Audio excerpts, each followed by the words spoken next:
আমি বলছি না ভালোবাসতেই হবে। আমি চাই কেউ একজন আমার জন্য অপেক্ষা করুক, শুধু ঘরের ভেতর থেকে দরজা খুলে দেবার জন্য।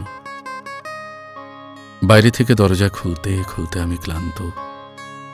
আমি বলছি না ভালোবাসতেই হবে। আমি চাই কেউ আমাকে খেতে দিক। আমি হাত পাখা নিয়ে কাউকে আমার পাশে বসে থাকতে বলছি না। আমি জানি এই ইলেকট্রিকের যুগ নারীকে মুক্তি দিয়েছে স্বামী সেবার দায় থেকে। আমি চাই কেউ একজন জিজ্ঞেস করুক আমার জল লাগবে কিনা, আমার নুন লাগবে কিনা, পাট শাক ভাজার সঙ্গে আরও একটা তেলে ভাজা শুকনো মরিচ লাগবে কিনা।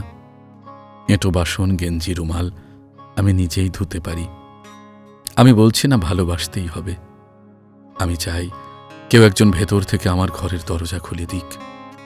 কেউ আমাকে কিছু খেতে বলুক, কাম বাসনার সঙ্গী না হোক, কেউ অন্তত আমাকে জিজ্ঞেস করুক তোমার চোখ এত লাল কেন, তোমার চোখ এত লাল কেন।